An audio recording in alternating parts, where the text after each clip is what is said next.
പലപ്പോഴും നമ്മൾ കർത്താവ് കുരിശ് എടുത്ത് നടന്നുപോയ വഴികളിലൂടെ യാത്ര ചെയ്യാനുള്ള ഒരു അവസരം, അതിന്റെ അപ്പുറത്ത് കർത്താവിന്റെ പീഡാനുഭവങ്ങൾ എത്രമാത്രം ആഴത്തിലായിരുന്നു എന്ന് ധ്യാനിക്കാനുള്ള ഒരു അവസരം, അങ്ങനെയൊക്കെ നമ്മൾ കരുതുന്നുണ്ട്. ചിലരെങ്കിലും കർത്താവിനെ ഓർത്ത് വിലപിക്കാനുള്ള ഒരു അവസരമായിട്ട് ഈ കുരിശിന്റെ വഴിയൊക്കെ പാവം കർത്താവ് അവിടുന്ന് 3 പ്രാവശ്യം വീണു, അവനെ അവര് വിധിച്ചു, അവനെ അവര് മർദ്ദിച്ചു, പീഡിപ്പിച്ചു, മുൾമുടി ധരിപ്പിച്ചു, കുരിശിൽ തറച്ചു.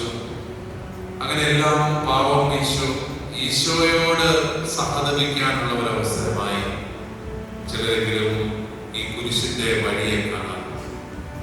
കർത്താവ് ആ കുരിശിന്റെ വഴിയിൽ വെച്ച് തന്നെ നമ്മളോട് പറഞ്ഞു, നിങ്ങൾ ആരും എന്നെ ഓർത്ത് വിലപിക്കേണ്ട, നിങ്ങളെയും നിങ്ങളുടെ മക്കളെയും ഓർത്ത് വിലപിക്കണം. അത് അല്പം ബുദ്ധിമുട്ടായിട്ടുള്ള കാര്യമായതുകൊണ്ട് നമ്മൾ കർത്താവിനെ ഓർത്ത് തന്നെയാണ് വിലപിക്കുന്നത്. വെള്ളിയാഴ്ചയൊക്കെ ഒരിക്കലും പള്ളി പോകാത്തവരും പള്ളി വരുന്നത് പാവ ഈശോ കിടക്കുന്ന കിടപ്പ് കണ്ടില്ലേ എന്നോർത്ത് കർത്താവിനെ ഓർത്ത് സഹതപിക്കാനും ഒക്കെയാണ്. പക്ഷെ കർത്താവ് ആഗ്രഹിക്കുന്നത് അതാണ്. യഥാർത്ഥത്തിൽ കുരിശെന്ന് പറഞ്ഞാൽ ബലഹീനതയുടെയോ സഹതാപത്തിന്റെയോ ഒരു അടയാളമാണ്. കുരിശ്, പ്രിയപ്പെട്ട സഹോദരി സഹോദരന്മാരെ, നമുക്കെല്ലാം ജീവിക്കാൻ ധൈര്യം നൽകുന്ന അടയാളമാണ്. കർത്താവ് കുരിശെടുത്തത് ധീരതയോടെ അവിടുന്ന് മനുഷ്യകുലത്തിന്റെ മുഴുവൻ പാപങ്ങളും മോചിക്കാൻ അവിടുന്ന് ആഗ്രഹിക്കുകയും അതിനനുസരിച്ച് ദൈവത്തിന്റെ പിതാവായ ദൈവത്തിന്റെ പദ്ധതിയോട് സഹകരിക്കുകയും ചെയ്തപ്പോഴാണ്. അങ്ങനെയാണെങ്കിൽ കുരിശ് ഒരിക്കലും ബലഹീനതയുടെ അടയാളമല്ല, മറിച്ച് ധീരതയുടെ അടയാളമാണ്. എന്നോട് ചിലപ്പോഴെങ്കിലും ചെറുപ്പക്കാരെ ചോദിക്കാറുണ്ട്, ഈശോ മിശിഹായെ വിശ്വസിച്ചു എന്ന് പറഞ്ഞുകൊണ്ട് ഈ ലോകത്ത് ഞങ്ങൾക്ക് എന്നാ ഗുണം? മരിച്ചു കഴിഞ്ഞാൽ സ്വർഗം കിട്ടുമെന്ന് നിങ്ങളൊക്കെ പറയുന്നുണ്ട്. കിട്ടിയ ആരെയും ഞങ്ങൾ ഇതുവരെ കണ്ടിട്ടില്ല, മരിച്ചുപോയി. പക്ഷെ ഈ ലോകത്ത് ഞങ്ങൾക്ക് എന്താണ് ഗുണം? ഞാൻ അവരോടൊക്കെ പറയും, ഈ ലോകത്ത് ഈശോ മിശിഹായെ വിശ്വസിക്കുന്നതിന്റെ ഏറ്റവും വലിയ ഗുണം സഹോദരന്റെ നിന്റെ അപരന്റെ രക്ഷയ്ക്ക് വേണ്ടി കുരിശെടുക്കാൻ നിനക്ക് ധൈര്യം നൽകുന്ന വിശ്വാസമാണ് ക്രൈസ്തവ വിശ്വാസം. നിന്റെ ജീവിതത്തിലെ കുരിശുകൾ എടുത്തുകൊണ്ട് കർത്താവിന്റെ പിന്നാലെ ചെല്ലാൻ നിനക്ക് ശക്തി നൽകുന്നതാണ് വിശ്വാസം. അങ്ങനെ വരുമ്പോൾ നമ്മുടെ സാധാരണ ജീവിത സാഹചര്യങ്ങളെ ധീരതയോടെ നേരിടാനായിട്ട് കരുത്ത് നൽകുന്നതായി നമ്മുടെ ക്രൈസ്തവ വിശ്വാസം മാറുകയാണ്. എന്റെ ഒരു വലിയ ബോധ്യം ഇതുപോലെ വേറൊരു വിശ്വാസവുമില്ല.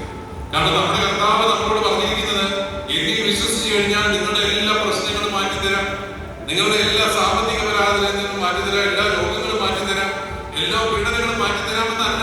കർത്താവ് പറഞ്ഞതെന്താണ്? എന്നെ അനുഗമിച്ചു കഴിഞ്ഞാൽ ആ സ്വന്തം കുരിശുമെടുത്തുകൊണ്ട് വരണം. എന്നെ അനുഗമിക്കുന്നവന് പീഡനങ്ങൾ ഉണ്ടാവും, കഷ്ടപ്പാടുകൾ ഉണ്ടാവും, ബുദ്ധിമുട്ടുകൾ ഉണ്ടാവും.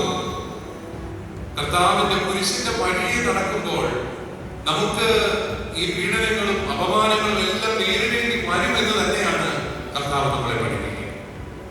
അത്ഭുതങ്ങൾ നടന്നിട്ടൊന്നും മനുഷ്യന്റെ രക്ഷ നടന്നില്ല എന്ന് നമുക്കറിയാം. കർത്താവ് ഒത്തിരി അത്ഭുതങ്ങൾ പ്രവർത്തനങ്ങൾ നടത്തി. സുവിശേഷകർ തന്നെ എഴുതിയിരിക്കുന്നത് അതെല്ലാം എഴുതാൻ പോയാൽ ഈ നാട്ടിലെ സർവമായ കടലാസുകളും തികയുന്നില്ല. അതുപോലെ അവൻ അത്ഭുത പ്രവർത്തനങ്ങൾ നടത്തി. പക്ഷെ അത്ഭുതങ്ങൾ പ്രവർത്തിച്ചിട്ടൊന്നും മനുഷ്യൻ രക്ഷപ്പെട്ടില്ല. മനുഷ്യൻ രക്ഷിക്കപ്പെട്ടത് അവൻ കാൽവരിയിൽ സഹിച്ചു കഴിഞ്ഞപ്പോഴാണ്, കാൽവരിയിൽ മരിച്ചു കഴിഞ്ഞപ്പോഴാണ്. അങ്ങനെയാണെങ്കിൽ ഈ സഹനത്തിന്റെ മാർഗം അത് ധീരതയോടെ ആ മാർഗത്തിലൂടെ ചലിക്കാൻ നമുക്ക് കരുത്ത് നൽകുന്നതായി കർത്താവിന്റെ കുരിശ് മാറുകയാണ്. നമ്മള് ക്രൈസ്തവ വിശ്വാസികൾ ഭയപ്പെട്ട് ജീവിക്കേണ്ടവരല്ല, ഭീതികളെ പോലെ ജീവിക്കേണ്ടവരല്ല. നമ്മളെ ഭയപ്പെടുത്തുന്ന ശക്തികൾ ചുറ്റോട് ചുറ്റുമുണ്ട്. നമ്മള് ഇന്ത്യയിൽ ഒരു ന്യൂനപക്ഷമാണ്. അതുകൊണ്ട് തന്നെ നമ്മളെ പല രീതിയിൽ അസ്വസ്ഥപ്പെടുത്തുന്ന ശക്തികളെയും ശാസ്ത്രങ്ങളെയും ഒക്കെ നമുക്ക് കാണാൻ സാധിക്കും. പക്ഷേ നമ്മള് ആളെണ്ണമൊന്നും കർത്താവിന്റെ സന്നിധിയിൽ പ്രശ്നമുള്ള കാര്യമില്ല. 12 പേരെ കൊണ്ടാണ്, വെറും 12 ശിഷ്യന്മാരെ കൊണ്ടാണ് തമ്പുരാൻ ഈ 140 കോടിയിലേക്ക് വളർന്നത്. വെറും 12 പേര്. ആ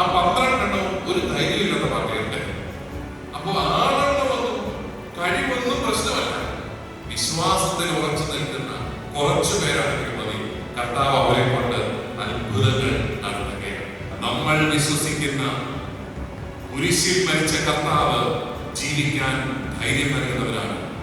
കർത്താവിന്റെ കുരിശ് നമ്മുടെ ബുദ്ധിമുട്ടുകളെ ഏറ്റെടുക്കാനും ധീരതയോടെ നേരിടാനും നമുക്ക് ശക്തി നൽകുന്നതാണ്. അതുകൊണ്ട് ഈ കുരിശിന്റെ വഴിയിലൂടെ നടന്ന് ഇറങ്ങുമ്പോൾ നമ്മൾ കുറച്ചുകൂടെ ധൈര്യം ആർജിച്ചവരായി മടങ്ങി വരണം, കുറച്ചുകൂടെ പ്രത്യാശയുള്ളവരായി കടന്നു വരണം.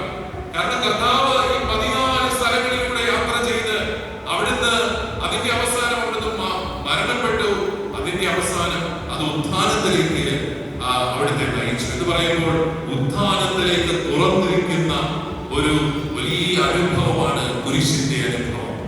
ഉത്ഥാനത്തിലെത്താത്ത കുരിശുകളൊന്നും കർത്താവിന്റെ കുരിശുകളുമല്ല. രക്ഷയിലേക്ക് എത്തിക്കാത്ത കുരിശുകളൊന്നും കർത്താവിന്റെ കുരിശിൽ, അതൊക്കെ നമ്മൾ തന്നെ ഉണ്ടാക്കുന്ന കുരിശാണ്. കർത്താവ് നൽകുന്ന കുരിശുകളാണെങ്കിൽ അത് ഉറപ്പായിട്ടും രക്ഷയിലേക്ക് നയിച്ചിരിക്കും. കുരിശ് രക്ഷയിലേക്ക് നയിക്കണം.